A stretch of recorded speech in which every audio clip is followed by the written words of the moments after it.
ಎಡೆಬಿಡದೆ ಸುರಿಯುತ್ತಿರುವ ಮಳೆ ಕಾಲಿಟ್ಟಲ್ಲಿ ಜಾಡಿ ಬೀಳುವಷ್ಟು ಕೆಸರು. ಇದರ ನಡುವೆಯೂ ಜೆಸಿ ಬಂಟ್ವಾಳದ ಸದಸ್ಯರು ಹಾಗೂ ಸಮಾನ ಮನಸ್ಕ ಯುವಕರು ನಾಗಮಚ್ಚಿಯ ಮನೆ ನಿರ್ಮಾಣಕ್ಕೆ ಶ್ರಮದಾನದ ಸೇವೆಯನ್ನ ನೀಡಿದ್ರು.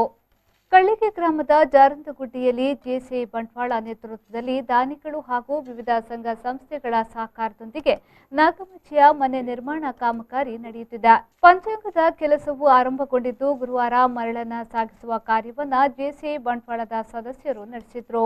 ಈ ಸಂದರ್ಭದಲ್ಲಿ ಧಾರಾಕಾರವಾಗಿ ಮಳೆ ಸುರಿಯುತ್ತಿದ್ದ ಕಾರಣ ಸುತ್ತಲೂ ಕೆಸರು ತುಂಬಿಕೊಂಡು ಕೆಲಸಕ್ಕೆ ಅಡ್ಡಿಯಾದರೂ ವಿರಮಿಸದ ಯುವಕರು ಮಳೆಯಲ್ಲಿಯೇ ನೆನೆದುಕೊಂಡು ಸುಮಾರು 3 ಗಂಟೆಗಳ ಕಾಲ ಶ್ರಮದಾನ ನಡೆಸಿದ್ರು.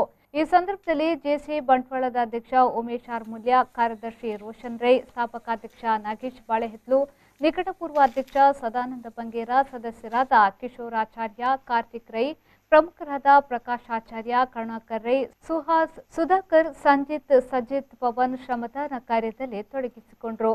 ಕಳೆದ ಭಾನುವಾರ ಸ್ಥಳೀಯ ಶ್ರೀ ಲಕ್ಷ್ಮೀ ವಿಷ್ಣುಮೂರ್ತಿ ಸೇವಾ ಸಂಘ ಜಾರಂದಗುಡ್ಡೆಯ ಯುವಕರು ಶ್ರಮದಾನದ ಮೂಲಕ ಕೆಂಪು ಕಲ್ಲು ಸಾಗಿಸಿದ್ದಾರೆ. ಮುಂದಿನ ದಿನಗಳಲ್ಲಿ ಇನ್ನಷ್ಟು ಯುವಕರು, ಸಂಘಟನೆಗಳು ಶ್ರಮದಾನದಲ್ಲಿ ತೊಡಗಿಸಿಕೊಳ್ಳಲು ಮುಂದೆ ಬಂದಿವೆ.